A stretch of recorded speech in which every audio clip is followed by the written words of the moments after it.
The motion before the House tonight is this House would rather be a hedonist than a Stoic. And just to briefly recap the rules for those of you who are new to our debates, we have 3 speakers on either side tonight. They will each have 10 minutes to make their case. The first and last minute of their speeches will be protected time, so you can't stand up and intervene in those moments. But in the intervening 8 minutes of their speech, you may stand up and say point of information or on that point or something along those lines if you disagree with what has been said. And I would encourage you to get as involved and as feisty as you wish to. After every pair of speeches tonight, proposition and opposition, we will pause for a round of floor speeches where we'll give each of you a moment, a couple of minutes to make a case either in proposition, opposition or abstention of the motion. And then by the end of things tonight, we will vote through the noes, abstentions and ayes doors at the back, and I shall announce the result of the debate in the bar afterwards. Without much further ado, I will come to our first proposition speaker tonight, Zoe Cormier. Zoe is a journalist, science writer and broadcaster. Having dedicated her life to studying the unholy trinity of sex, drugs and music, Zoe has been featured in Rolling Stone, Nature, New Scientist and BBC Focus. Her book, Sex, Drugs and Rock and Roll, The Science of Hedonism and the Hedonism of Science, was handpicked by The Guardian as a must-read science book. How fitting. Zoe, the floor is yours.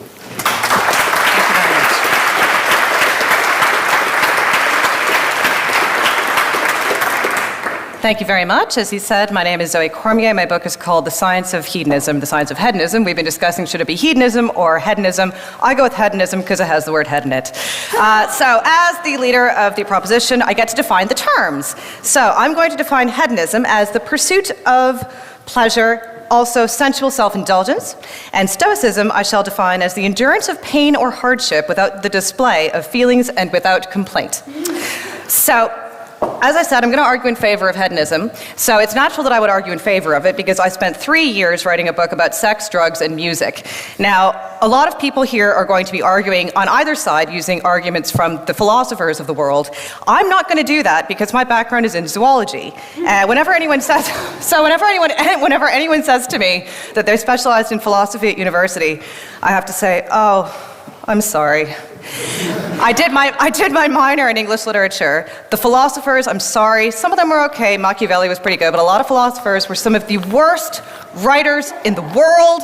They go on and on and on and on without ever getting to their point. My grandfather, who was very wise, switched from philosophy to literature when he was a student, and he summed it up with this: I found more truth in poetry.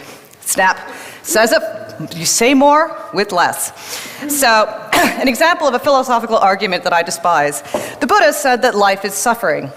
The Buddha was also a deadbeat dad who left his wife. The Buddha should have gotten a fucking job, but being a spoiled rich kid, I'm sure that was beyond the bounds of his imagination. I come from a family of people in entertainment, and I went into biology because to me, where you find the meaning of life is in studying how life works. So it's said in biology that nothing makes sense except in the light of evolution. So I wanted to understand, well, why do we do these 3 things? Why do we make music?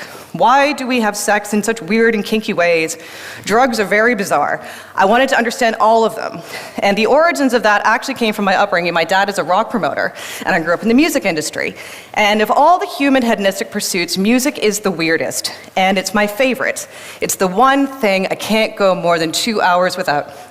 And my original thinking was, why is it when you hear a piece of music, when you play a piece of music, that is so good that you love so much, you get goosebumps, right? Have you ever heard a piece of music and you feel that burning in your heart like you're in love?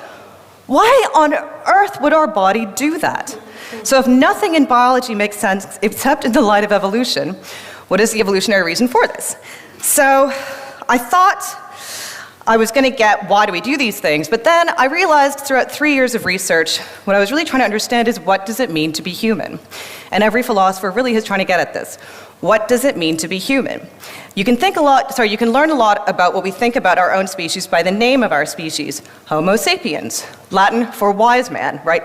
We think that we're the thinky monkey. We think that we're the man that thinks. So generally when biologists and philosophers have thought about what separates us from the animals, they look at our, quote, higher cognitive capacities. So they look at mathematics, the ability to think about the past, present, and future, theory of mind, consciousness.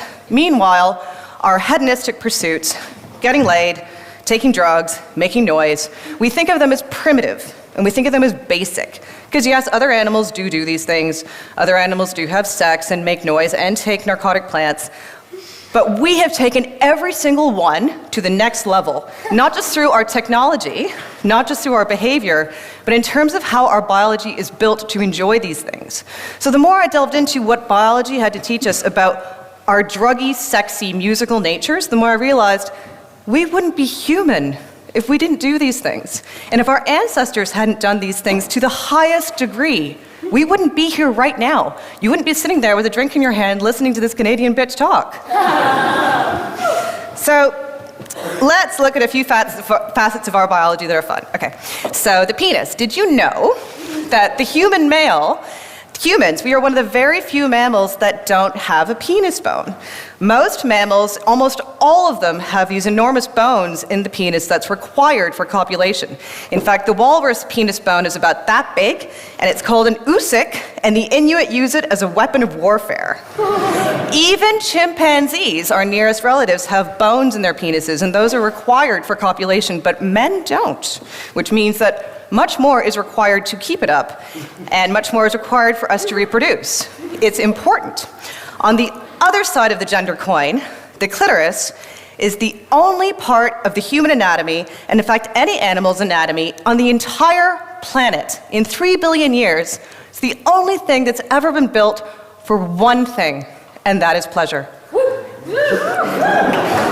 Evolution tells us that it's important. It is ancillary, and it is spectacular. All right, drugs. So most people would argue that drugs are maladaptive. I'm sure we all have friends, or maybe you have friends who've hurt themselves very much with drugs. But there are some clues that they are adaptive, and the most adaptive one is alcohol. So did you know, who here has heard of the drunken monkey hypothesis? Okay, so other animals cannot consume alcohol without becoming hideously poisoned. We have an enzyme in our liver that's called alcohol dehydrogenase. This metabolizes alcohol into a non-toxic form. So there's 2 reasons to think that our ability to digest alcohol is highly adaptive.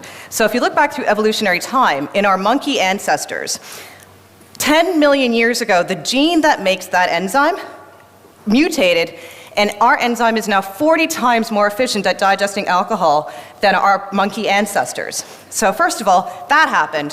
Why would consuming alcohol be adaptive? Well, if there's rotten fruit on the ground in the jungle and it contains a bit of booze, if you can eat that without becoming poisoned, that's helpful for you. But it's also helpful because alcohol is one of 2 drugs that increases appetite. What's the other one? Weed, right. So if you have the ability to consume alcohol and not get poisoned, and if you arrive at a pile of rotting fruit and you start to eat it and it makes you hungrier and you can eat the whole thing, you have out-competed everyone else. It is adaptive. We wouldn't be here now and you wouldn't be drinking that if your ancestors hadn't evolved the ability to consume alcohol. It is a gift. It is not a curse, it's a gift that we have to watch with caution, but it is adaptive. And lastly, as I said, my favorite of the 3 is music. And music is the hardest thing to understand in terms of our evolution. So most people think that humans evolved the ability to make these weird noises for what reason? Sex. Most people think it's sex. Most people say, oh, music doesn't get laid. Yeah, they do. Darwin also said, I presume that the human ancestors acquired the ability to do this for the sake of charming the opposite sex. Maybe. The less obvious but more interesting answer is social bonding. So some musicologists and some evolutionary biologists call music a form of social negotiation via sound. So, pardon me? We are the only animal in the world that can keep a beat with each other. There's other animals, you may have seen videos of cockatoos and stuff that are moving in time to music. We are the only creature on the face of the planet that makes rhythmic music with each other. And why is this useful? Because it allows us to coordinate our efforts when we want to do something. What built the pyramids? They didn't have fossil fuels, they didn't have the combustion engine, they had 10,000 slaves, but how do you get 10,000 slaves to work together with a whip and with the ability to keep a beat? Heave ho. We would never have built the pyramids, we would never have built the Colosseum. We would never have done any of these things. We would not have monumental architecture if we didn't have music, because we would not have been able to coordinate.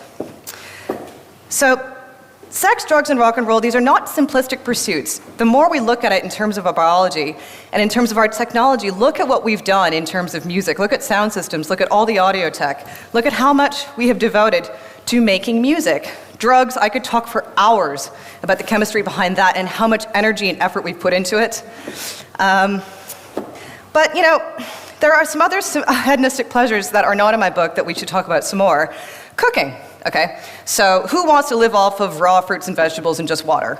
Maybe some ascetic motherfuckers who are into clean eating, not me. Cooking, fermenting, brewing, all of that, it's not just fun, it's adaptive, because if you heat food, you kill the pathogens. 1 minute, fuck me. All right. So you can see how that's adaptive. Okay, another hedonistic pleasure, learning. Learning is a hedonistic pleasure. Who here is studying literature for the degree? I mean, what could be more fucking self-indulgent than reading a bunch of poets? And I speak from experience because I did my minor in English literature, and I did my specialism in zoology, not because I wanted to be a biologist, but because I wanted to understand the universe's creativity. Didn't want to be a scientist, I just wanted to have fun, and there is redemption in that. So as I said, I don't have much time for the waxing and waning of, you know, the Buddha and many philosophers, Derrida, whatever, you know. If you really know your argument, you can sum it up with as few words as possible. When I wrote the manuscript for my first book, I read 300 scientific papers, I interviewed 70 scientists, and I read about 80 books. My hideously brilliant mother read the entire fucking thing, and she looked up at me and she said, most fun things in life are bad for you, but nothing will kill you faster than having no fun at all. Thank you.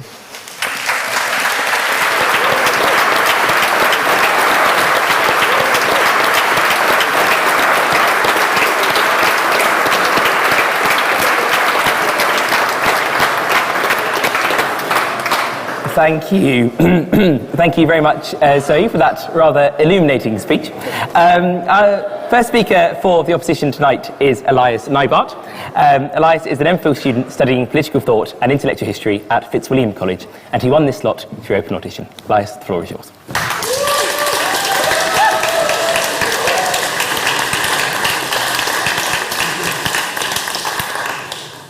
So if you'll allow me, I'd like to begin with a very famous Stoic story.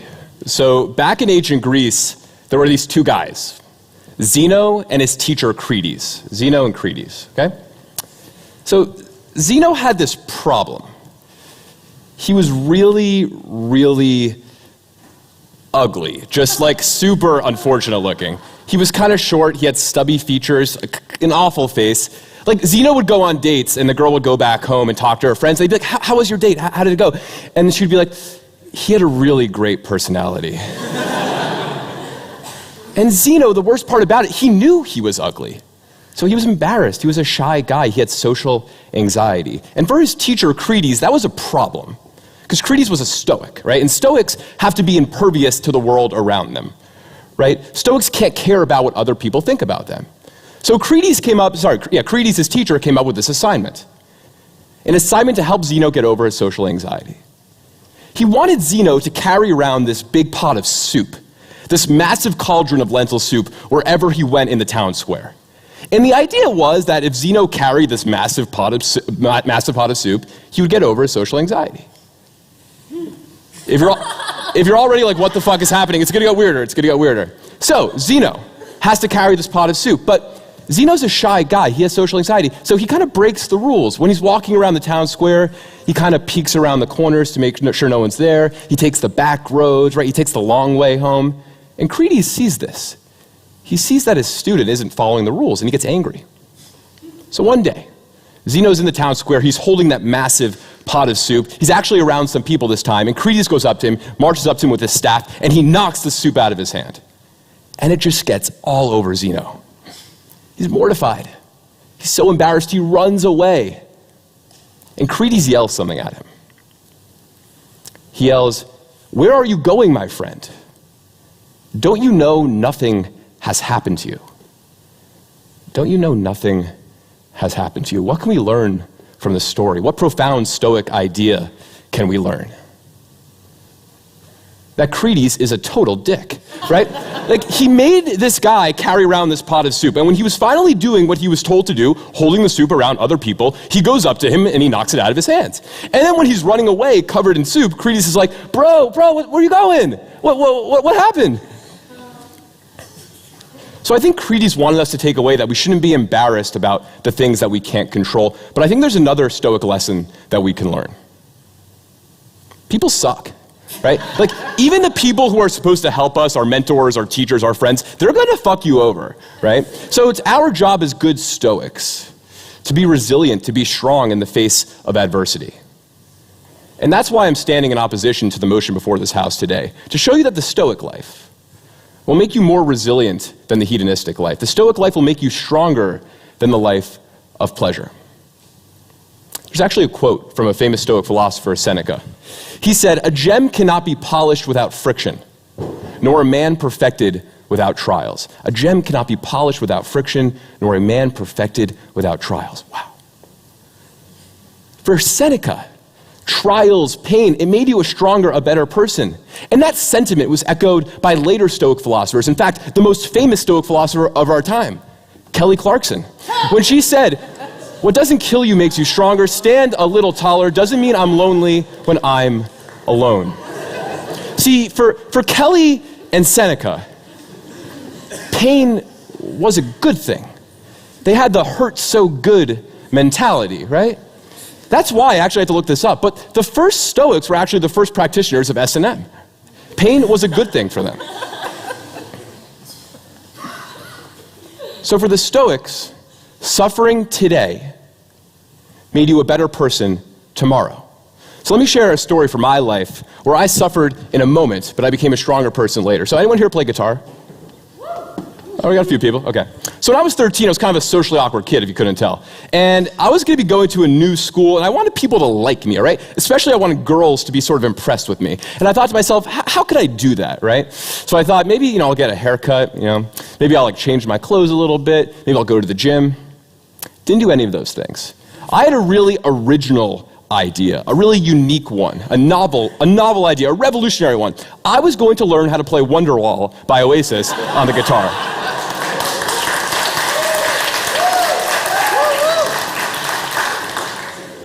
So I go to my parents, I beg them for guitar lessons, and finally, they let me go. And when someone starts an instrument, they start playing an instrument, and you look at them, you say, "Oh my God, you are a natural. You're a natural at this."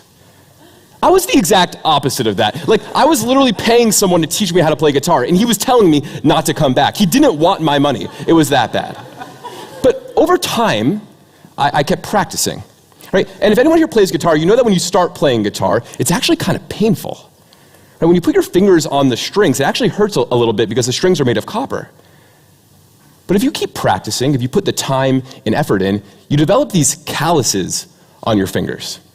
And these calluses, they help you play better notes, better chords. They help the songs sound better too. So I put in the hours, I kept practicing, and finally, I was able to play Wonderwall by Oasis. Okay. So my school has a talent show. I go up there with my guitar, right? Today is gonna be the day. Meet me in the bar later, I'll sing the full song, okay? And I play it perfectly. I don't screw up a single note, a single chord. However, I didn't realize, forgot about this, that there are really two parts to a song, right? There's like the instrumental part where you play the instrument, and there's the singing aspect to a song, right? Couldn't sing. When I started, it was like a fucking fire drill. People were just going for the exits as fast as they fucking could. But what can we learn from that story? It's not that I had a pretty pathetic childhood.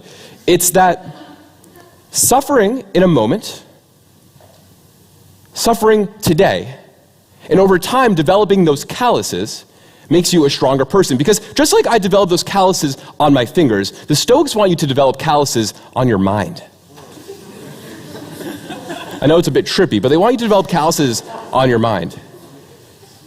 Because if you practice, if you put in time and effort to life, if you practice life, life will get easier tomorrow.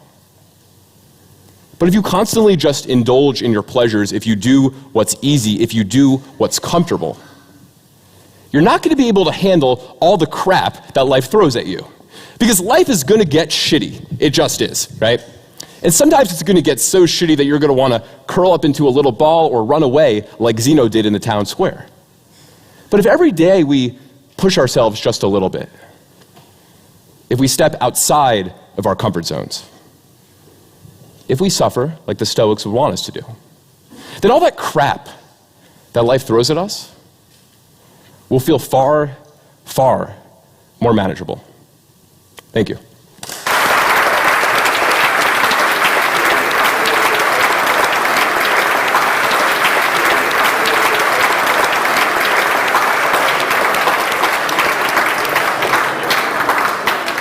Thank you, thank you. Thank you very much for that. Rather, we could have some sort of quiet somewhere vaguely. We could do some floor speeches. That's about better. Thank you very much for that rather liberal interpretation of speaking at the dispatch box. I enjoy the innovation in this house. I'm pleased to see a new development there. We come now to a round of floor speeches. So I'd invite, first of all, anyone who would like to make a speech for 1 or 2 minutes in proposition of the motion to raise their hand now, and we shall get a microphone to you. Any volunteers? You can volunteer from upstairs. That's no excuse for not getting involved, I'm afraid. No one at all. Very disappointing. Well, we might take... Oh! Where? Whoever is putting their hand up, I don't know where they are. Whoever they are, could they do that? And then we've got a mic. We're fine.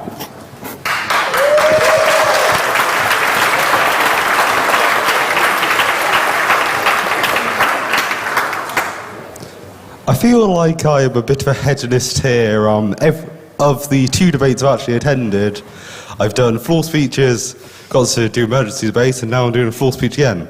So, here's to the hedonist life, enjoying the small pleasures. And Epicurus argued, the original hedonist philosopher and probably one of the most significant, for ataraxia, a sort of kind of like the Buddha, except for instead of the Buddha who said you should forgo all luxuries, live in a small little robe in the mountains, forgo all worldly pleasures, Epicurus instead argued for enjoying small pleasures. Not the grand pleasures, not the pursuit of large bottles of champagne in a mansion on the California seafront, but pursuit of a nice glass of red wine in a pub with a few friends.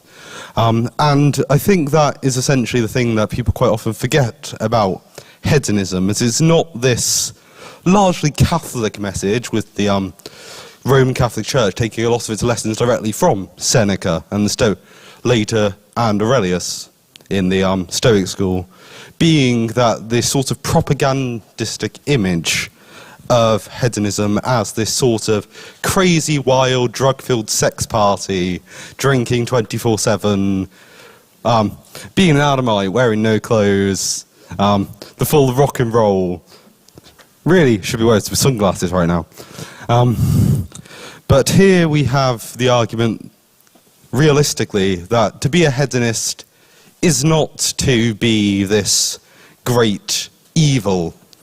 It's to enjoy these small pleasures. And realistically, as Haynes said, sitting on a chair as opposed to a bed of nails is in itself a hedonistic decision. And I think that just perfectly sums up why this house should be a hedonist as opposed to a Stoic.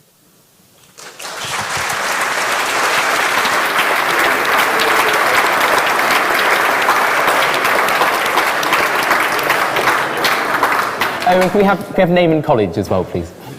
Gabriel Trinity College. Thank you.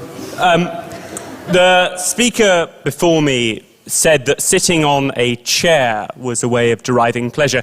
I'm afraid in abstention, I have to say that sitting on a fence is a way of deriving pleasure. And I understand that that's something with a serious history to it. I want to talk about 2 things, Mr. President. Rudyard Kipling and James Bond. Rudyard Kipling said that one should treat triumph and disaster just the same. And it seems to me that's the Stoical attitude. The first speaker said it was Stoical to deal with pain without reacting. It's not that. You deal with pain and with pleasure without reacting. And that's where James Bond comes in. Because it seems to me that James Bond leads a quite hedonistic life. He drinks, he womanizes, yes, there's a bit of violence as well, yes, there's some pain. But the key point is he doesn't react to anything. And I would maintain that everybody in this house has the chance to be James Bond. You have the chance to live life pleasurably, enjoying all the alcohol, drugs, sex, and violence that life can offer you without reacting. You can be both hedonistic and stoic. And I would suggest not only is that something that you can do, it's something you should do. Why? Because it's clearly, as James Bond is, much cooler than all the alternatives. Thank you, Mr. President.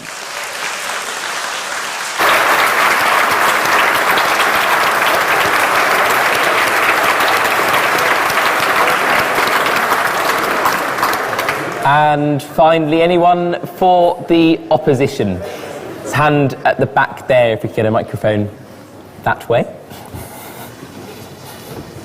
Name and college, please. Alec Thompson, Girton College. So, I suppose hedonism perhaps makes more sense in the past, maybe in the ancient Greek period, or perhaps even just 30 years ago. But today, we live in an environment super saturated with adverts, with phones, sugary food, CGI overstimulation. Is it really reliable to trust our desires in this environment as companies and governments become increasingly capable of controlling, implanting, monetizing, manufacturing our desires? Is it always good to treat yourself? Can you actually trust the little pleasures in life when the little pleasures are buying Coca-Cola, buying ice cream, voting for the right party, scrolling on your phone, wasting your life? Does hedonism even make sense in a world where companies are quite capable, or perhaps very soon will be quite capable, thanks to all the data that they can gather on us, to sell us shit so we buy more of their crap? I would say no, that doesn't make any sense, but perhaps we do actually require higher order values. Perhaps we should actually discipline ourselves. Perhaps it's impossible, perhaps it's too late. Perhaps our parents lived in the last generation where they could enjoy things genuinely without worrying about whether they were just being sold things. So, thank you.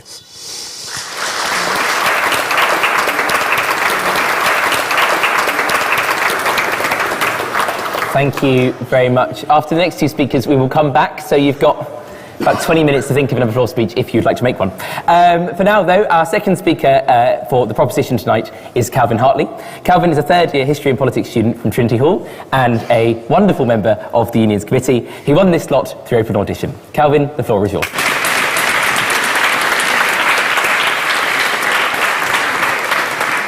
Thank you very much, Mr. Speaker. Thank you all for coming here this evening. Now, normally I would be sitting on one of these benches, staring in wonder and awe at the incredible and articulate people that they have standing up here speaking. It's just a shame to know they let any old people actually speak up here. And I'm referring to myself, not to my lovely fellow speakers, just to make sure. Now, to everyone who knows me, to anyone who has really had any sort of interaction with me, some might even say to anyone who has even taken a decent look at me, my presence on this side of the house might be considered something of a surprise.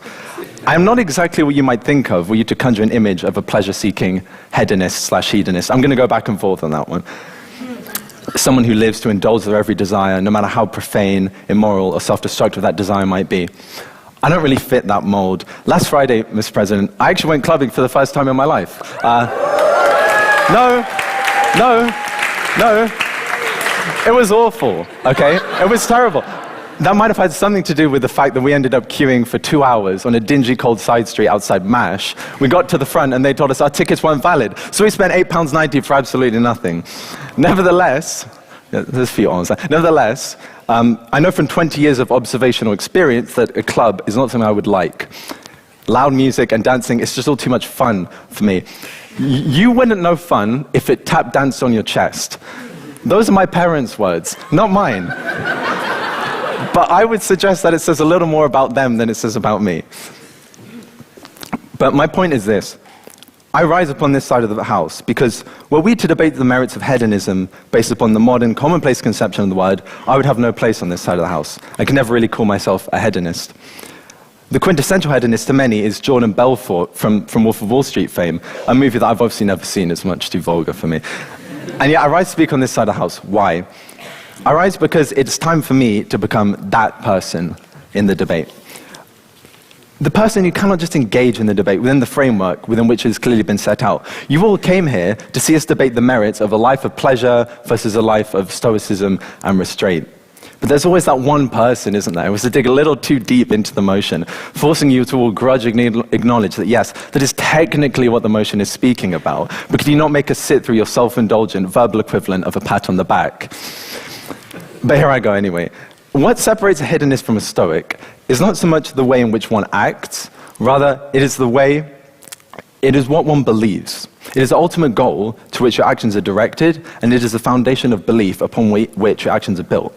We should not really be debating how we prefer to act, but rather what we should prefer to believe. And I put it to the house that to be a hedonist is to do nothing more than to ascribe to the fundamental, universal, self-evident truth of nature that pleasure should be pursued and pain should be avoided.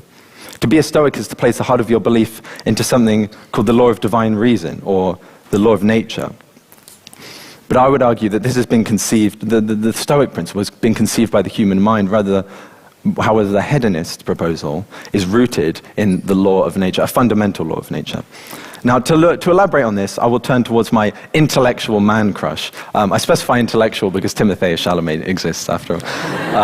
But I urge you to check out the person I'm talking about. I urge you to check out his 2nd century classical bust. He has a certain rugged attractiveness to him. And it's none other than Epicurus that... You stole my speech. No, I'm joking. Epicurus, an ancient Greek philosopher, and he's someone that I would quite like you to think of when you think of a hedonist. For Epicurus was a hedonist in the sense that he saw that pleasure is the highest good and something to be pursued in order to attain a happy life. A happy life, by the way, is not even a goal towards which the Stoics aim. They put virtue ahead of everything else. And a happy life might come with virtue, but if this house wants to pursue a happy life, you should not turn to the Stoics to do it. So Epicurus was nothing like a hedonist in the modern sense. To him, pleasure meant simply an absence of pain and anxiety. He thought that humans could take incredible joy from simply existing. He thought that he lived a frugal life dedicated to long-term fulfilling pleasures rather than any fleeting pleasures of the moment. He lived on a diet of bread and water. And the most dangerously fun thing that we ever see him do is he once wrote a letter to his friend asking him to send him a little bit of cheese for dinner. Whoa. Cheese. You could tell when he was writing, he was like, this is a little far out for me, but I'm going to ask for some cheese with my bread and water. What the heck am I doing here? Epicurus distinguished between kinetic pleasures, which is the fleeting joy you get from satisfying your desire, and static pleasures, which is the state of tranquility that one enters when a desire has been satiated and you don't feel any physical or mental pain to disturb your peace. An Epicurean could therefore pursue the Stoic virtues of wisdom, courage, justice, and moderation.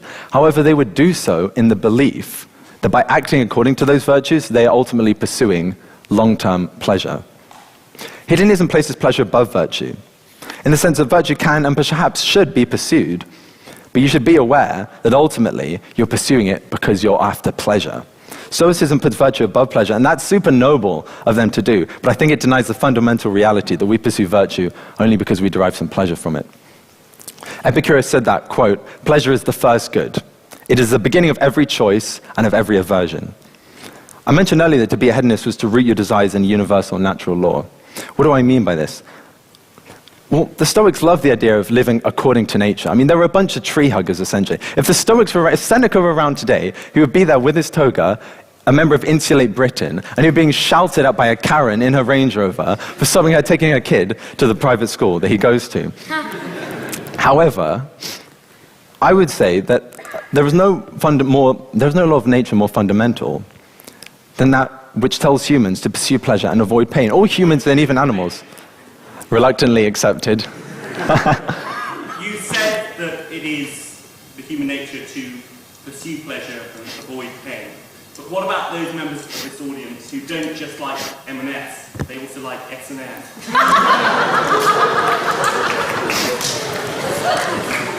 It's a great point. But I would argue that ultimately, they are taking, I'm not really, I don't know a whole lot about S&M. Actually, I'm not an expert in it, which is surprising when you look at me. But I would say that they are enduring some short-term pain for some much deeper pleasure that they ultimately derive from it. That's what I would hazard a guess, but I don't know. I'm not an expert. I would talk to someone else here. I'm sure there's someone here who knows all about S&M. Now, Epicurus wants you to trust in the law of nature. He wants you to trust in your sensations. Sensations, I would argue, and not reason, are the most natural way in which humans interact and engage with the world. Reason is influenced by a vast array of societal influences and changes as you grow. Our mind is flawed. But if we put our faith in our senses, if we live truly according to nature, we should not be necessarily, some would say we might be led blindly then, if we were to just pursue pleasure at all times. However, reason has a role. What reason does is it decides what pleasures exactly we should be pursuing and how we should pursue them. But at root, the root of our belief is that we should pursue pleasure and avoid pain.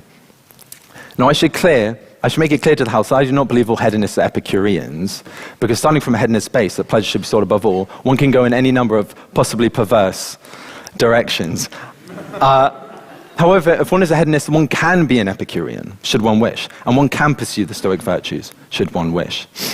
Now, this is a disclaimer. Before you all go stampeding through the I corridor over there, I know you're eager to get there as quick as you can, I should just say, if there are any devout Roman Catholics in the house today, Epicurus and his hedonist followers did feature in Dante's Inferno. They were in the 6th circle of hell. So embrace this philosophy at your own eternal peril. You've been warned. To conclude, pleasure is mysterious, Mr. President. I mean, look at you all here this evening, right? You voluntarily come to watch 5 extraordinary individuals and one person trying desperately to look like they know what they're talking about harp on about an ancient philosophical debate that some might say hasn't been relevant for about 1900 years. Because in some way or another, you derive pleasure from this, you weirdos. Pleasure is mysterious, yet we all know what it feels like. We all take joy from it, every one of us, from birth. So I'd requote Epicurus to end: we must exercise ourselves in the things which bring happiness, since if that be present, we have everything, and if that be absent, all our actions are directed towards attaining it. Thank you very much. Thanks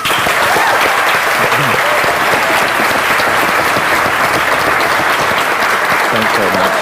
It was a little, really? It's so petty. Thank you ever so much, Calvin, for a wonderful speech. Our second speaker for the opposition tonight is Sophie Stemmons. Sophie is a finalist of education at St Edmund's College and the Footlights Smokers Officer. Sophie, the floor is yours.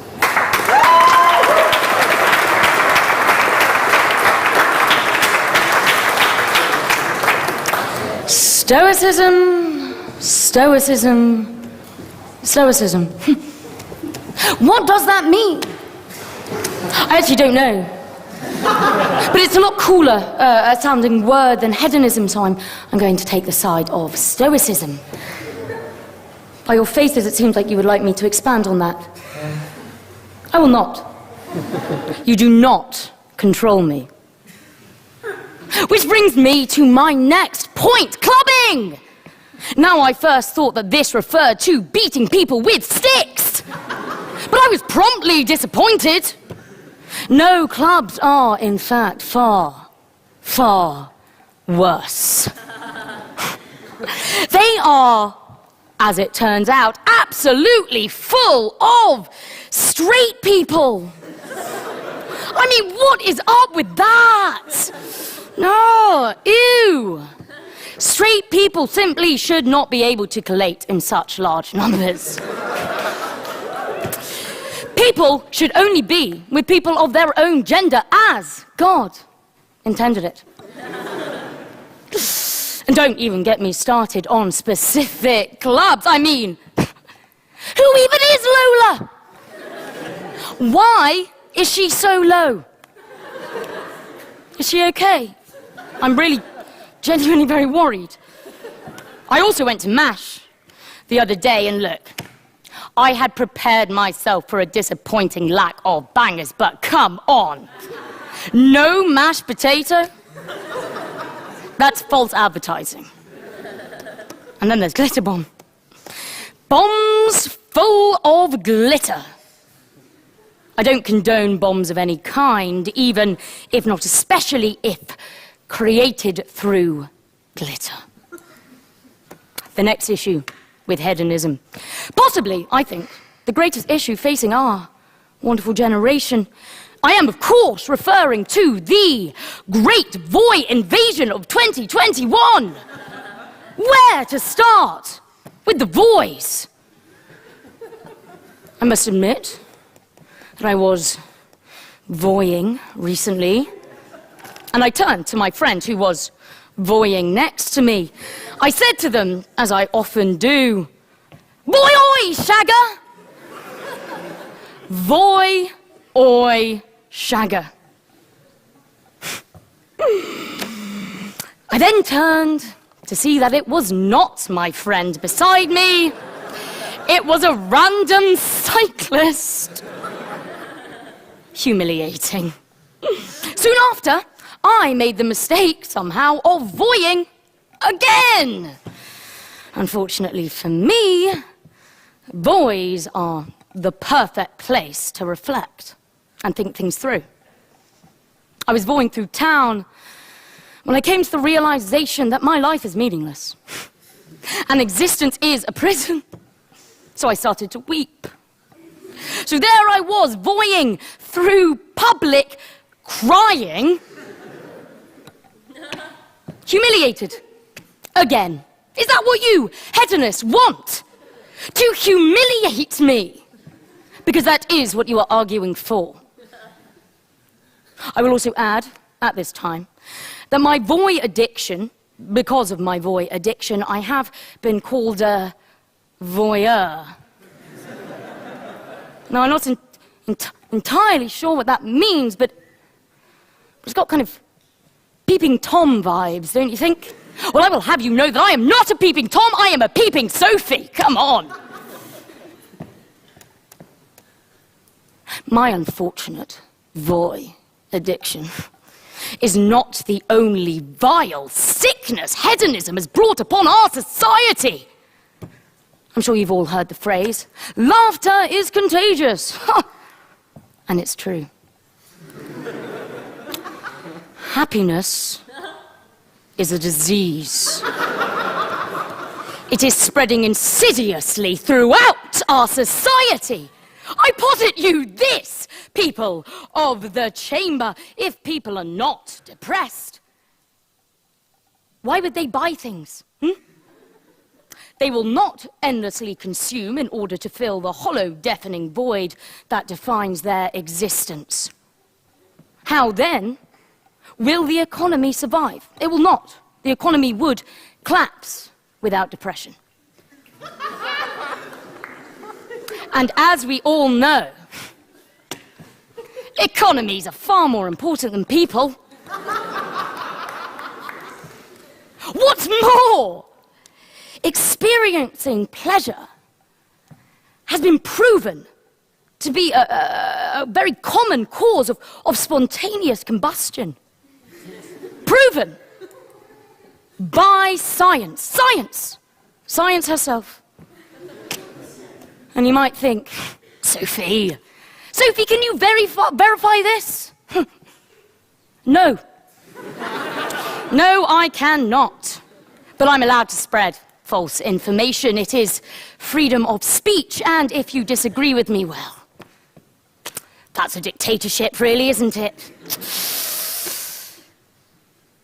This house believes that the nipple should and must remain imprisoned. From embarrassingly straight people to the growing happiness in our society, hedonism is the root of all evil. It's just cringe. It's really cringe. Really cringe.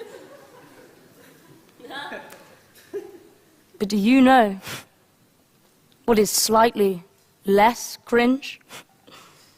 Stoicism.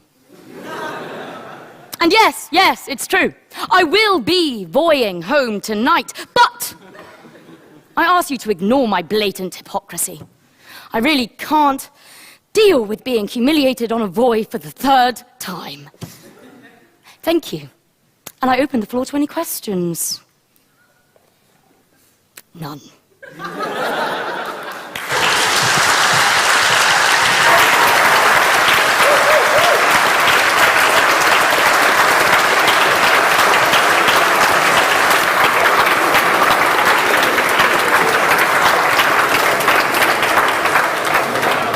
Now, how are we doing for floor speech volunteers or perhaps conscripts? Anyone like to speak in proposition?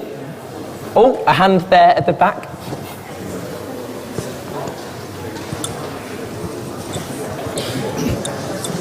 Name and college, please. Hello? Can you hear me? Right. Hi, I'm Sam, and I'm a hedonist from Fitzwilliam College. Yeah, I'm a hedonist, and I'm going to argue that the speakers on the opposition are also hedonists cloaked in the ideology of Stoicism.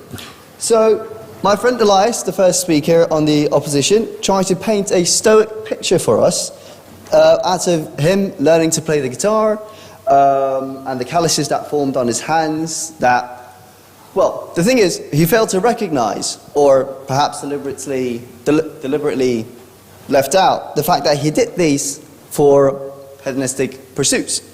He did it to make music, which is a hedonistic act, to be liked by the new people at his school, or to ultimately, and God knows I've tried to do this myself, to pick up girls by playing the guitar. Hold the mic to your face, we can't hear you! Sorry. What the hell is it for? Sorry. Oh, okay, that's that.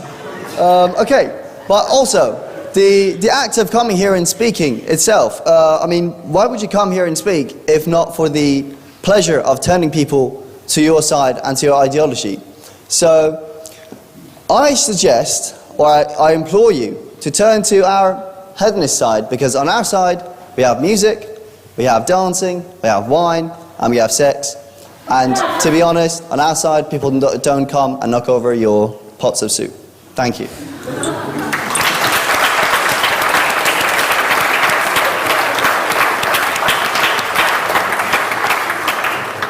Now, do we have any volunteers for a floor speech in abstention? We'll go to the person there. Thank you. So I'm not entirely sure how this is going to go. For many of the last debating club sessions I did at my school, we mostly just watched marble racing, which turns out it would be more likely that you'd find me on the proposition side, but here I am.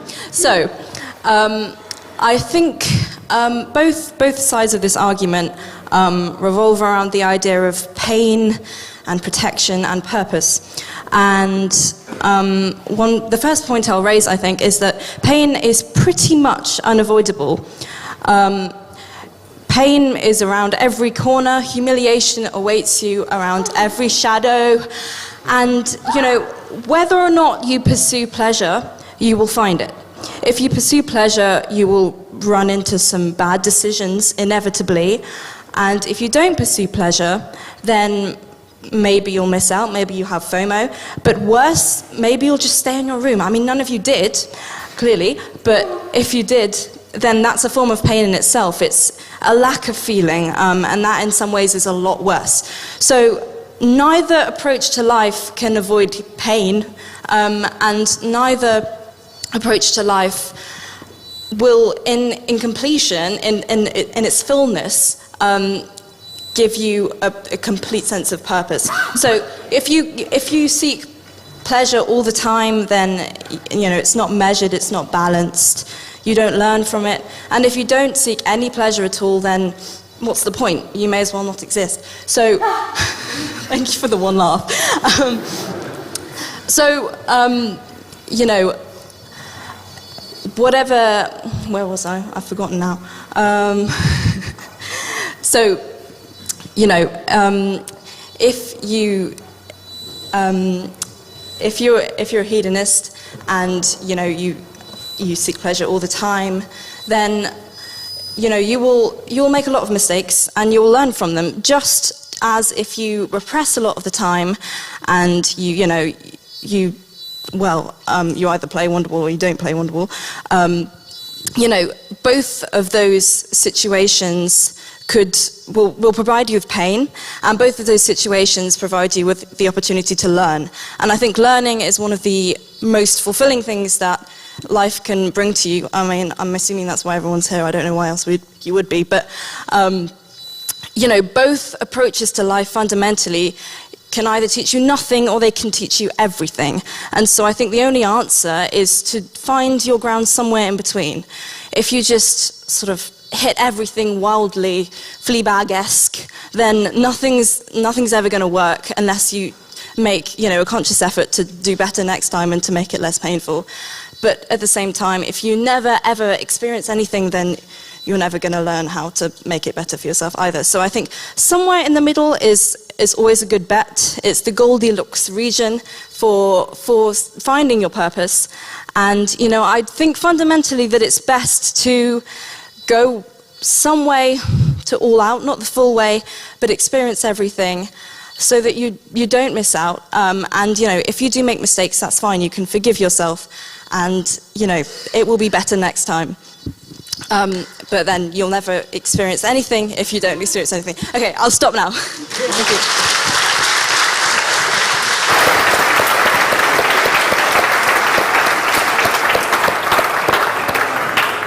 Now, do we have anyone who would like to speak up for... That was a very eager hand. I think we've got to go there. I think there's Name a big... and college, by the way, please, David. What was that? Name and college. Name of... I'm not a student here. Oh, okay. I'm not a student here.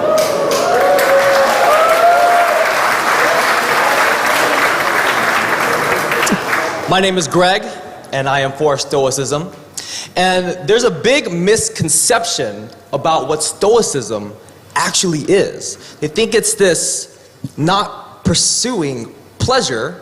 However, it's pursuing pleasure in different things. And that's through the 4 values of Stoicism, which is wisdom, courage, temperance, and one second, I got my notes here. I do not have these memorized. Justice. So, a little bit about me. I came from a household that had domestic violence. My dad went to prison 4 times. My mom didn't graduate from high school. My favorite uncle used to snort cocaine in my living room growing up. And people that I know growing up who pursued the hedonistic lifestyle, having fun in the moment, instant gratification. I got 2 cousins right now that are homeless, addicted to meth. Hedonism is seeing friends, people that you loved, you grew up with, doing nothing with their lives, being total losers, smoking weed, playing video games. This year, I hit the biggest goals I've ever set for myself. I wanted to have self-confidence in myself. I wanted to date the girls that I wanted to date. I wanted to have my own business, and I wanted to travel the world. And I've done all of them.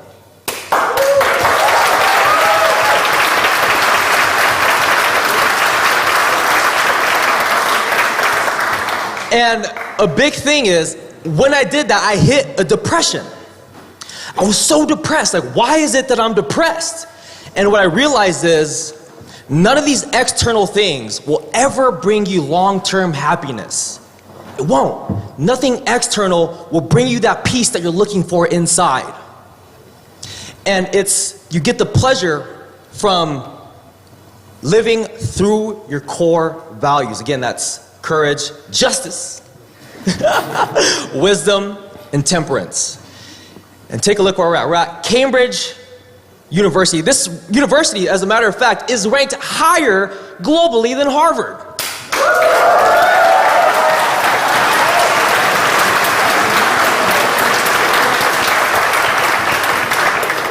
And there's not a single person in this room who got here by being a hedonist.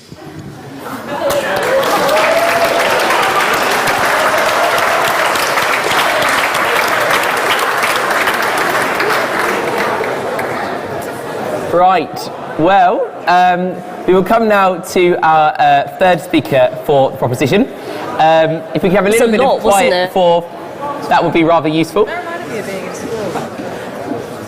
Marvellous, I think that will do.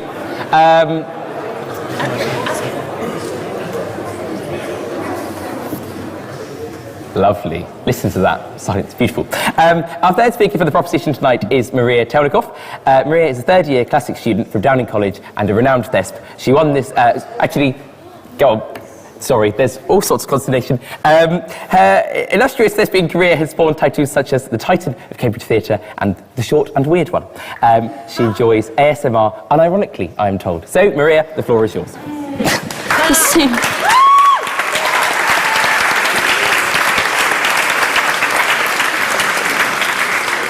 Hello, everybody. Oh, hello, everybody. What's this doing here? Now, I know that you might be expecting someone on this side of the motion to be talking about my rock and roll lifestyle. And actually, when I came into the kitchen and I told my housemates that I was doing this debate, they said, Maria, you got to tell them about your rock and roll lifestyle. I was like, I know. But then they also said that I should do a debate on this house believes vaping is morally honourable. So, yeah, cool. Right. But I'm not going to talk about that. No. I'm not going to talk to you about the orgies, the drugs, and the 3 bagels that I ate in quick succession this afternoon. No. Now, when I did my very serious Googling of the word hedonism before this illustrious debate, I accidentally typed in Netflix and watched Shrek 2 for an hour and a half. And it was good. Hedonism. But then when I tried doing my serious Googling again, I came across this definition of what's it called? Hedonism. Hedonism is a clothing-optional resort in Jamaica. Ah, that's what it is. Usefully, there was also a picture of a middle-aged woman holding a towel in front of her bare cleavage in front of a sign that said, Hedonism, be wicked for a week. I thanked my lucky stars that at 5 p.m., my case had already been defended for me.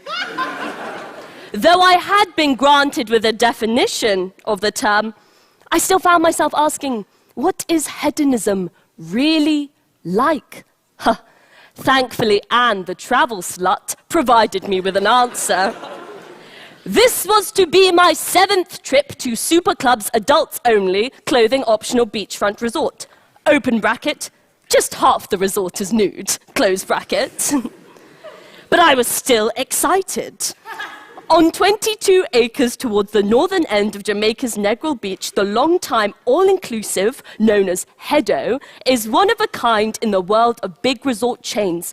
The staff is wonderful, and there's a large repeat clientele. Close quote. In Anne's words, I found 3 important points being made on the topic of hedonism. Excitement. Anne has an attitude presupposed towards excitement and enjoyment.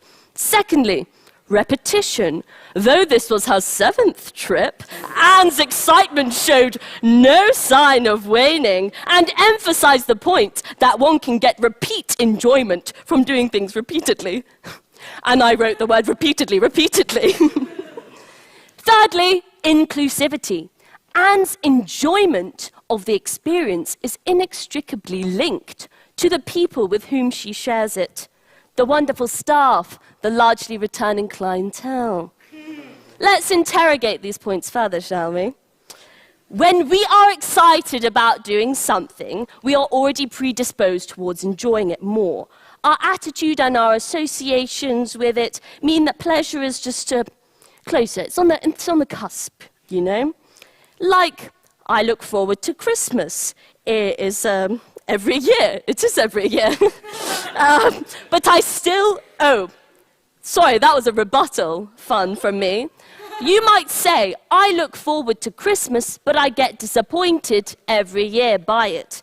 To which I would say, grow up, Andrew, and eat your Toblerone. But I also add that things are good for us, not only when we want them to be, but because of how we actually feel when we enjoy them. Which leads me on to Anne's second point, her actual enjoyment.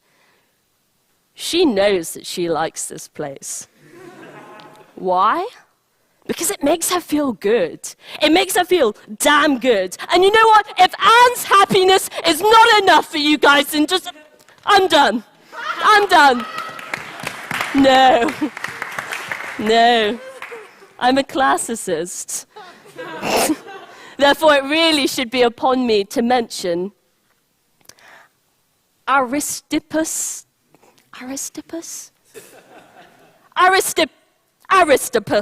of Cyrene. He believed that the only good is pleasure. Pleasure is not just limiting pain, but enjoying fleeting, momentary sensations. They were skeptics. They believed that the only thing we can rely upon and know with certainty is sense experience. We can never have true knowledge of what it is that causes an experience, but we can have the sensation of it. Despite her long review of the resort, Anne probably wouldn't be able to tell us the one thing about the resort that made it so good. She knows in her heart. She feels it to be good. She has to rely on this, otherwise she is lost. 1, feeling is our only criterion for knowledge and conduct, Aristippus says.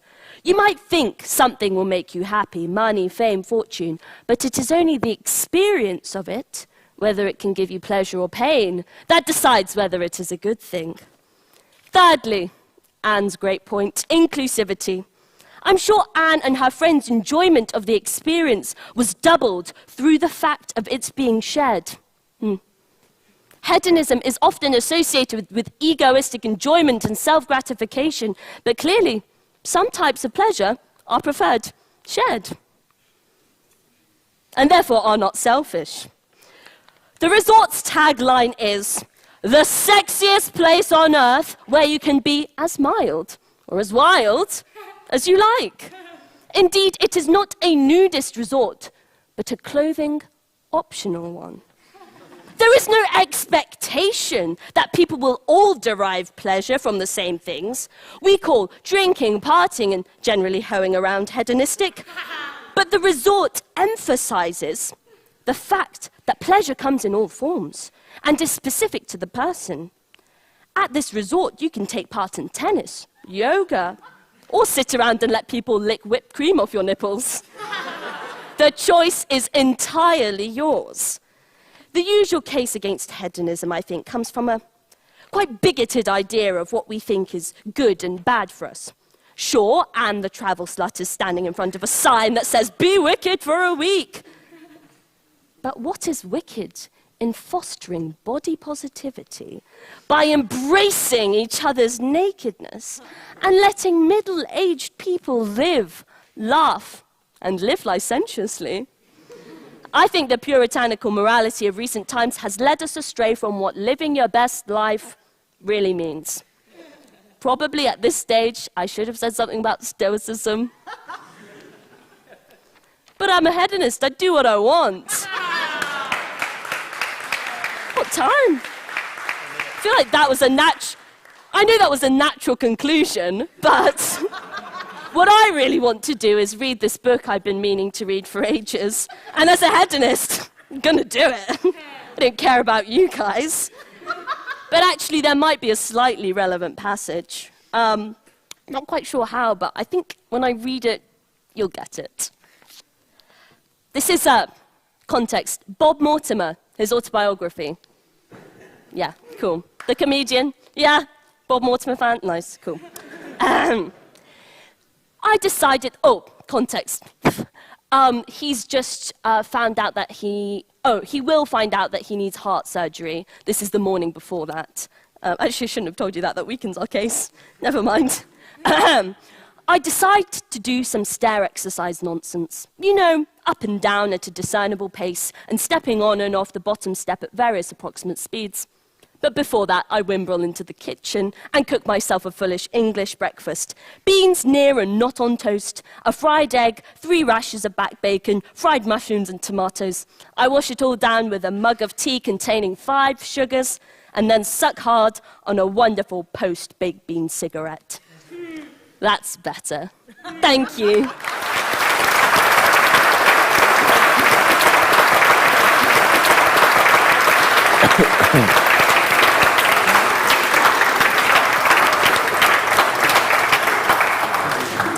Thank you very much, Maria, for that. We now come to our final speaker of the night, George Tothill, who is the third speaker for the opposition. George is an English stand-up comedian and a finalist for the Chortle Student Comedy Awards, a first-class law graduate. George was heavily involved in the student comedy scene while at UCL. George, the floor is yours.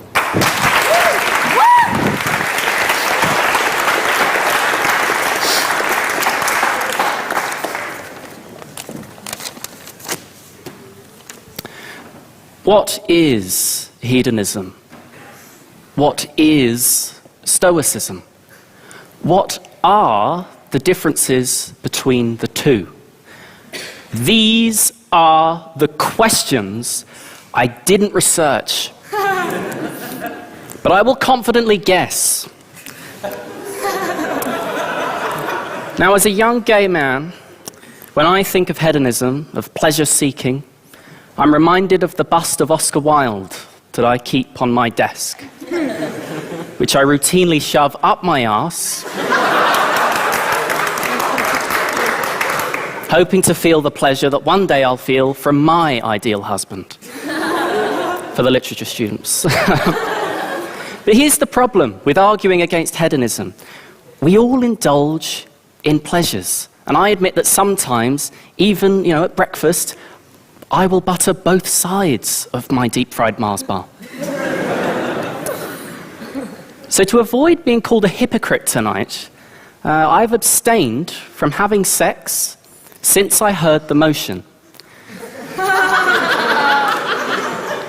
And for 22 years prior to that. Now, some of you may be thinking, how did he know to abstain when the motion was only told to him this week, right?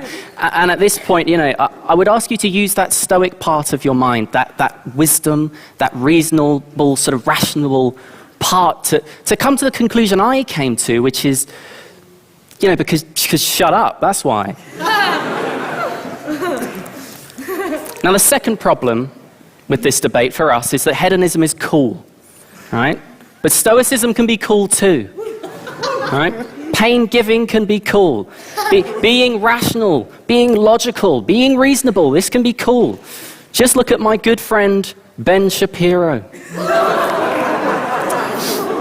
Tell me this guy isn't cool when I read out these YouTube video titles. Ben Shapiro flattens liberal SJW with logic and reason. And his car.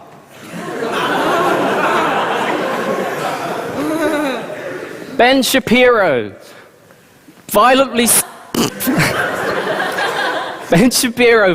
swings a child's scooter into the ankle of a floundering libtard student with pure logic.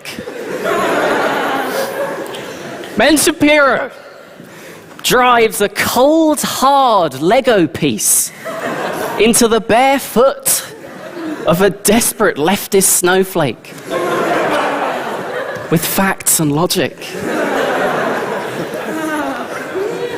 And finally, Ben Shapiro calmly dismantles the fundaments of his own marriage by refusing to give his wife an orgasm.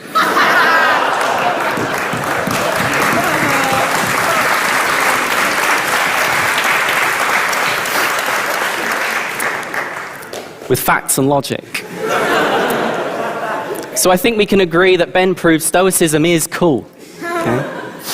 Now, for my next point, I turn back to Oscar Wilde, because he's a genuinely great thinker who wrote extensively and quite profoundly on the topic of hedonism.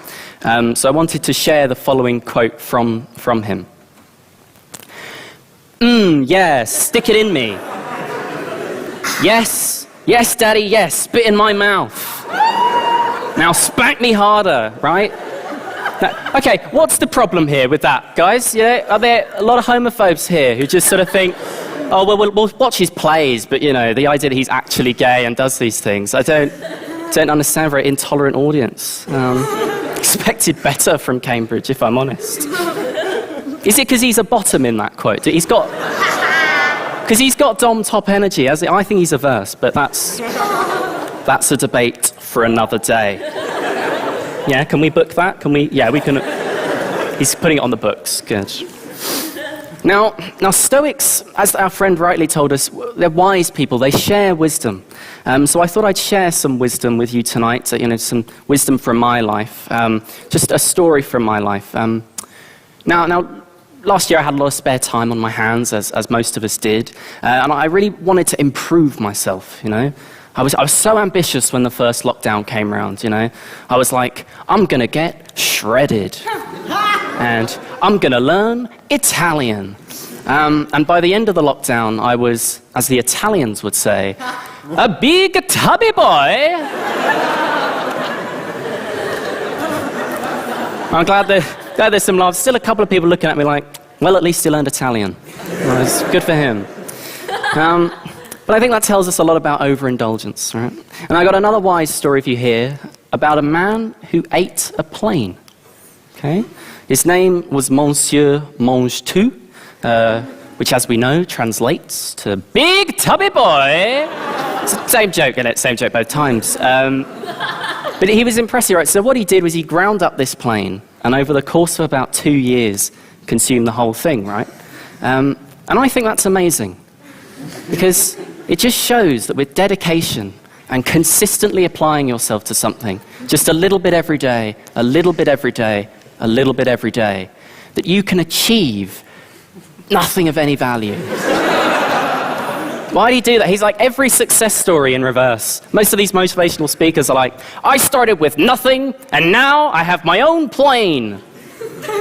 He's like, I had a plane. Now I got a tummy ache. Now, I wanted to end on this. Now, my brother's an ex-student of Cambridge and a hedonist, right? And when he spoke here a few years ago, he showed no restraint, no foresight, and no stoic resolve. My brother John indulged in this pleasure in this hallowed debating chamber, a historic centre for free speech. He called Jacob Rees-Mogg a cunt.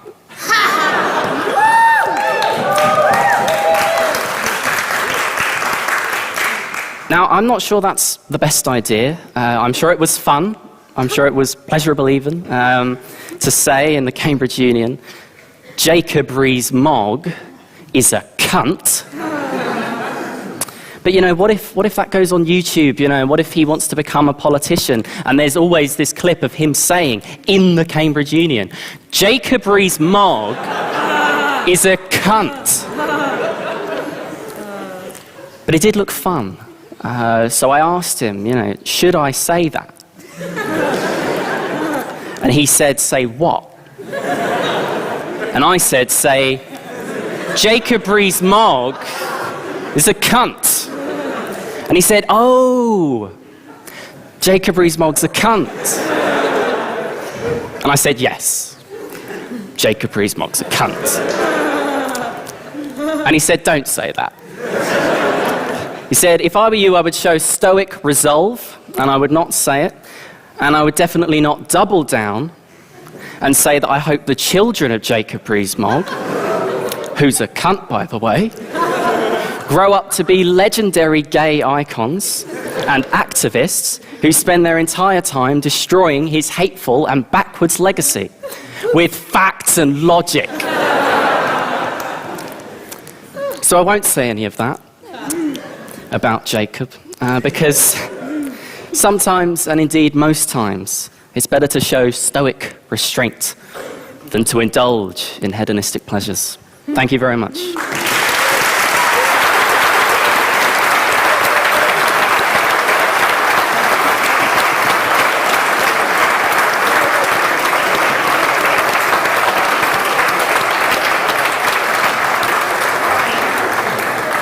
Well, thank you all ever so much for coming along to what I think has been a wonderful debate. Whoever said that Cambridge Uni debates were light on academic rigour. So pleased to see us seriously engaged with the classics and various academic commitments of this motion, as we originally intended, which is wonderful. In terms of where to go from here, as mentioned, there's a Noes, Abstentions and a Noes door at the back, so please walk through there accordingly as to what you reckon. Go on. Am I allowed to raise a point of contention? Yes, yeah. Do I want me to stand up? Not now. Oh, you want to what? Oh, I want to raise a point of contention. Oh, drama.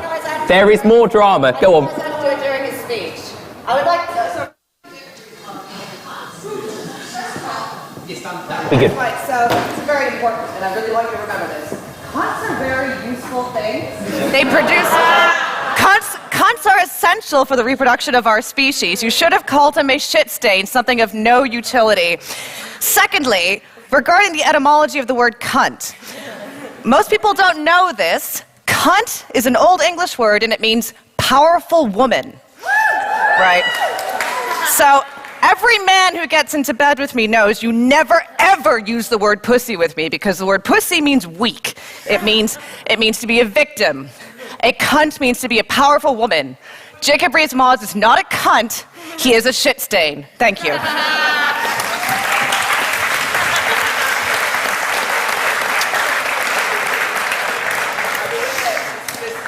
This debate is going to get out of hand. This is chaos. Right, let's take a vote now. Do we take the point of information? That's a yes. Go on. I think you're going to have to yell, mate. Come on. Right. So, I'm a classicist, and I would like to argue that that is a total etymology, and it actually comes from Noes, which is the most vulgar word in the Latin language, which means exactly the same as the company there. And I would also like to just settle the hedonism-humanism debate, or rather give you two sides and decide yourself. So, hedonism comes from the Greek hedone, for pleasure. It's spelled with an eta, which is a long E. Conventionally, that's rendered into English as E, but you could argue that air is the closest sound to F than E. So, decide amongst yourselves, but there's a little etymological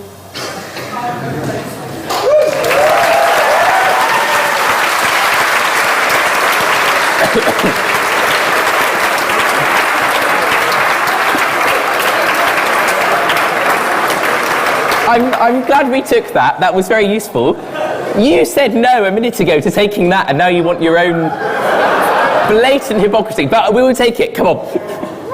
I am an etymologist of the Conservative cabinet. I have been told by reliable sources in academia that kunos, as you mentioned here, is the ancient word for Jacob Rees-Mogg.